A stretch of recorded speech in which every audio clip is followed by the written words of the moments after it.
तो हमारे विरोधियों ने अपने हरकतें शुरू कर, अलग अलग माध्यमों से, अलग अलग संस्थाओं के माध्यम से, अलग अलग षड्यंत्रों के माध्यम से मुझे आए दिन काम करने से रोकने का प्रयास हुआ, लेकिन हम रुके नहीं, चलते रहे, क्योंकि हमें अपनी लक्ष्य और मंजिल तक पहुंचना था। हमारे विपक्ष के लोग इतने सुनिश्चित ढंग से घात लगा करके षड्यंत्र रचते हैं, और हम लोग जैसे झारखंडी लोग, आदिवासी समुदाय के लोग, इनके षड्यंत्र को कभी कभी समझ पाने में पीछे हो जाते हैं। नतीजातन मुझे अभी 5 महीने का जेल का भी दृश्य देखने को मौका मिला। लेकिन कहते हैं ना कि जाको राको साइया मार सके ना कोई, कितना षड्यंत्र करेगा। तो हमें उनसे और ऐसी चीजों से ना कभी डर लगा था, ना डर है, ना कभी डर लगेगा।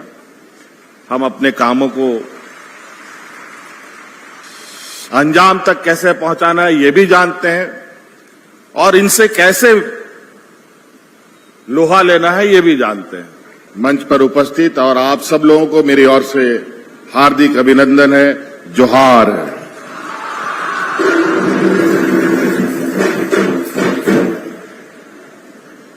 आज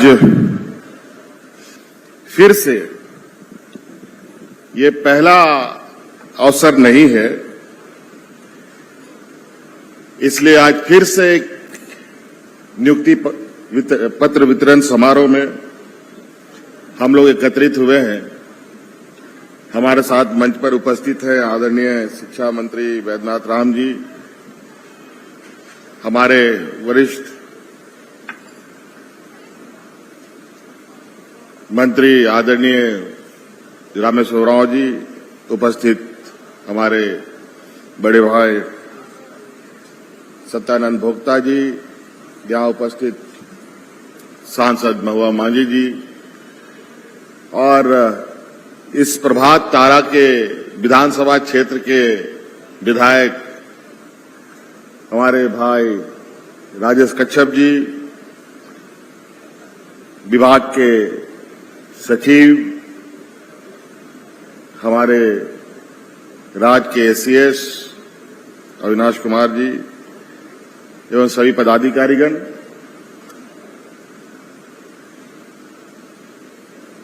आज आपके इस नियुक्ति पत्र वितरण में हम सब लोग शरीक हुए, और आप लोग भी काफी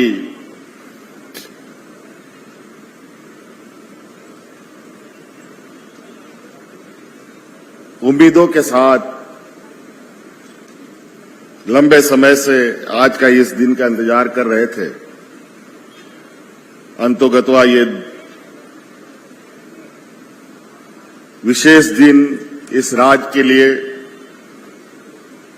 और सरकार के लिए भी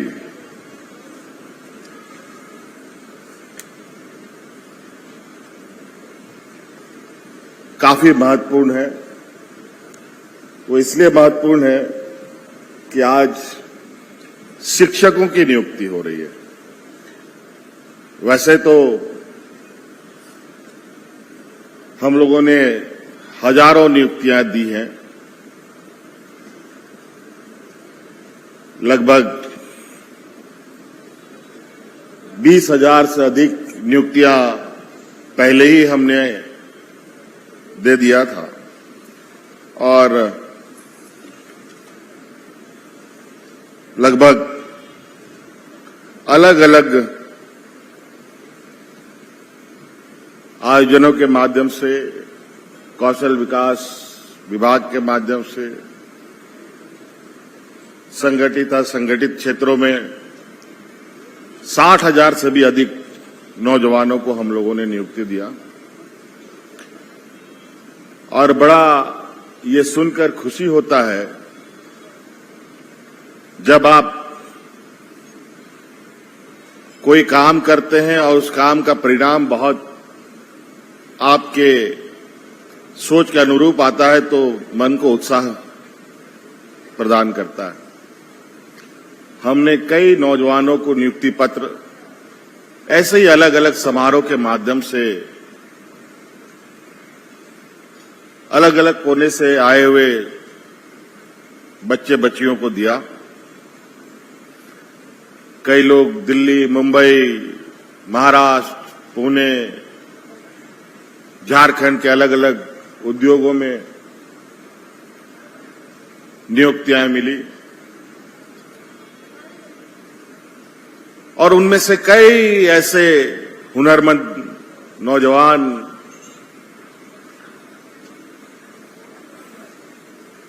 उनमें से निकले जो अपने कौशल के बदौलत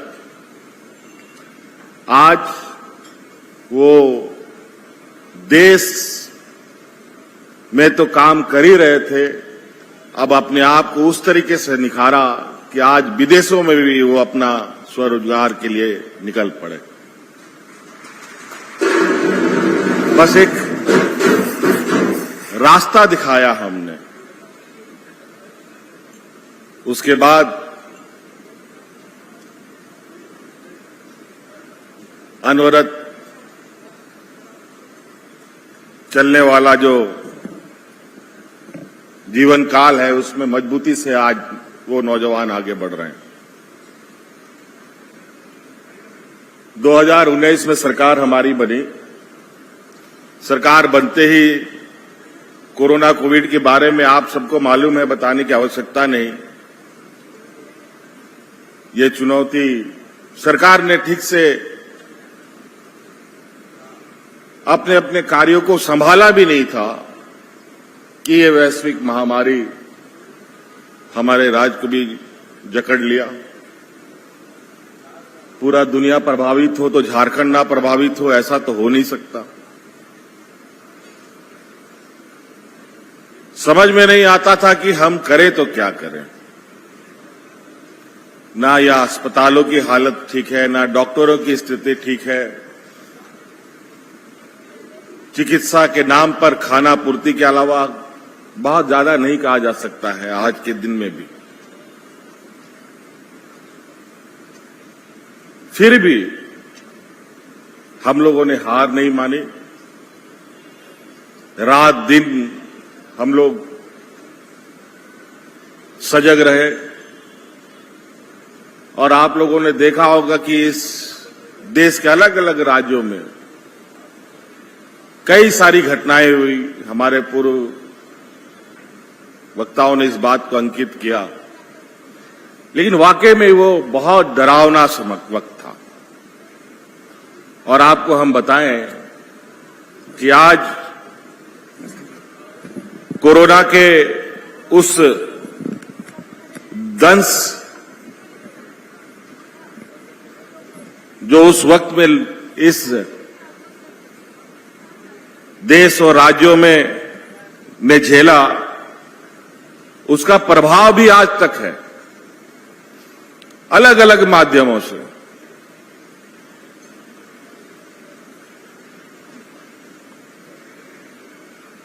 ऐसी घटनाएं घटी उस कोविड के दौरान कि हर चीज ठप सा हो गया। पूरा दुनिया मानो कि समय रुक सा गया था।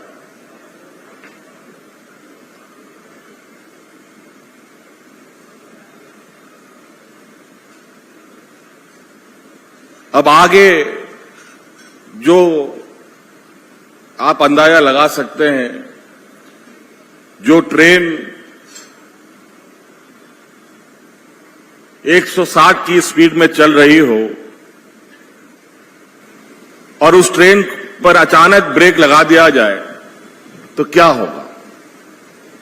सारी ट्रेनें अस्त व्यस्त हो जाएगी, पटरी से उतर जाएंगे, लोग मारे जाएंगे जो सवारी थे। कमोवेश यही हालत इस कोरोना कोविड ने किया था।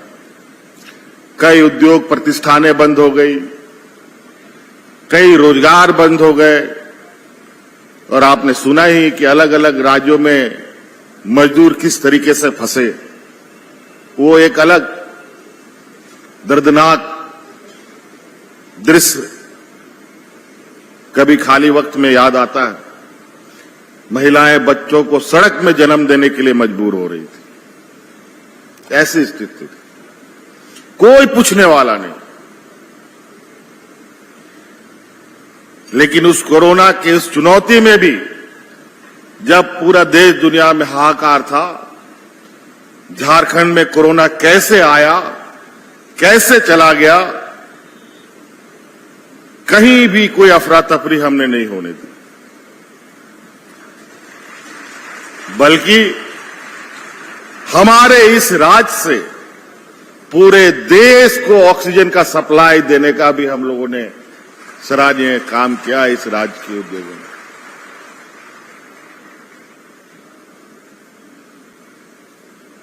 अलग अलग राज्यों के मंत्री, मुख्यमंत्रियों के फोन आते थे हमारे पास कि मुख्यमंत्री जी हमें ऑक्सीजन चाहिए, ऑक्सीजन चाहिए। हमने कभी किसी को मना नहीं किया। इस प्रकार वक्त बीतता गया और जब 1.5 साल 2 साल के बाद जीवन सामान्य की ओर जाने की प्रयास में था, तो हमारे विरोधियों ने अपने हरकतें शुरू कर, अलग अलग माध्यमों से, अलग अलग संस्थाओं के माध्यम से, अलग अलग षड्यंत्रों के माध्यम से मुझे आए दिन काम करने से रोकने का प्रयास हुआ। लेकिन हम रुके नहीं, चलते रहे, क्योंकि हमें अपनी लक्ष्य और मंजिल तक पहुंचना था। हमारे विपक्ष के लोग इतने सुनिश्चित ढंग से घात लगा करके षड्यंत्र रचते हैं, और हम लोग जैसे झारखंडी लोग, आदिवासी समुदाय के लोग, इनके षड्यंत्र को कभी कभी समझ पाने में पीछे हो जाते हैं। नतीजातन मुझे अभी 5 महीने का जेल का भी दृश्य देखने को मौका मिला। लेकिन कहते हैं ना कि जाको राको साइया मार सके ना कोई। कितना षड्यंत्र करेंगे? तो हमें उनसे और ऐसी चीजों से ना कभी डर लगा था, ना डर है, ना कभी डर लगेगा। हम अपने कामों को अंजाम तक कैसे पहुंचाना है ये भी जानते हैं, और इनसे कैसे लोहा लेना है ये भी जानते हैं। ये चलेगा सहमात का खेल, लेकिन आप लोग अस्वस्थ रहें। आपके लिए और इस राज्य के नौजवान आने वाली पीढ़ियों के लिए हमारा वो सोच नहीं है, वो नीतियां नहीं है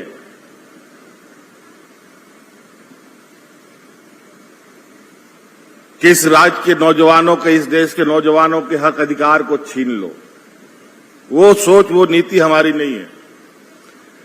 आज हमारे विपक्ष के नेतृत्व की सरकारें देश में क्या व्यवस्था ला रही है,